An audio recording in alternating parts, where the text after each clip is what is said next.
un homme riche vous propose 10 millions d'euros. À condition de trahir vos principes les plus profonds. Personne ne le saura jamais. Sauf vous.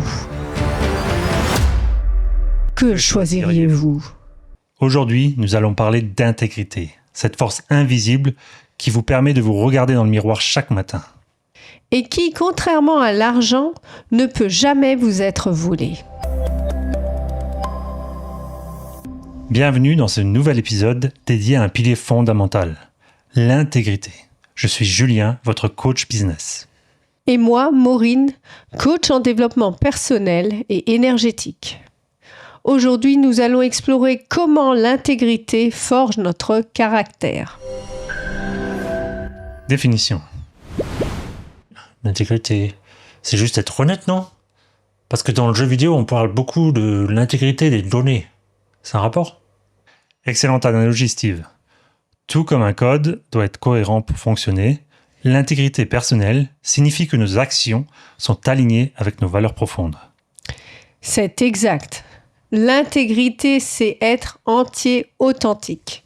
C'est comme avoir un système d'exploitation intérieur parfaitement stable. Lien avec l'estime de soi. Mais darling, dans mon milieu, parfois il faut, disons, arranger un peu la vérité pour maintenir certaines relations. C'est comme un petit compromis social. Victoire. Les grands leaders que j'ai côtoyés ont tous un point commun. Leur parole a une valeur inébranlable. C'est leur plus grand capital.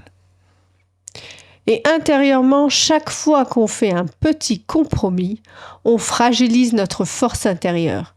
C'est comme un château de cartes qui devient instable. Exemple des hackers éthiques. Ah, comme les white hats hackers. Ces types qui trouvent des failles de sécurité, mais les signalent au mieux de les exploiter. Bon gars. Exactement, Steve. C'est un excellent exemple d'intégrité dans le monde moderne. Ils ont des compétences pour faire le mal, mais choisissent de faire le bien. C'est le parfait exemple d'aligner son talent avec des valeurs éthiques fortes. Identifier ses valeurs. Mais comment savoir si nos valeurs sont les bonnes ? Mon grand-père disait toujours que la tradition était notre boussole. Les valeurs familiales et traditionnelles peuvent effectivement être un excellent point de départ, Victoire. Elles ont traversé le temps pour une raison. C'est vrai.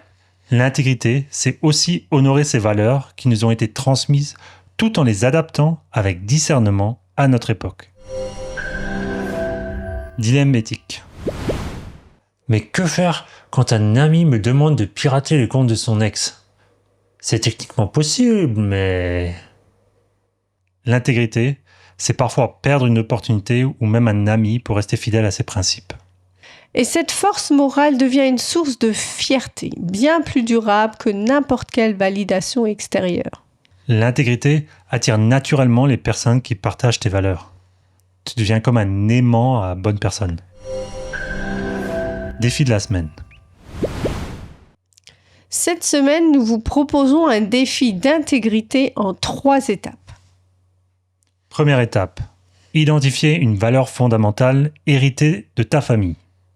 Deuxièmement, observe comment elle s'applique dans ta vie d'aujourd'hui.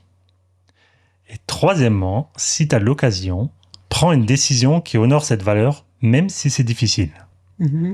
Je crois que je vais commencer par refuser les demandes de piratage, même quand c'est des amis qui demandent.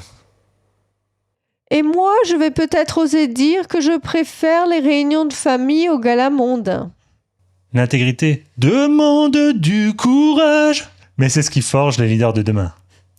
Et n'oubliez pas, votre parole est votre héritage.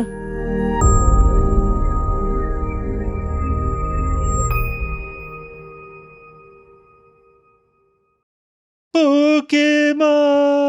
Attrapons-les tous!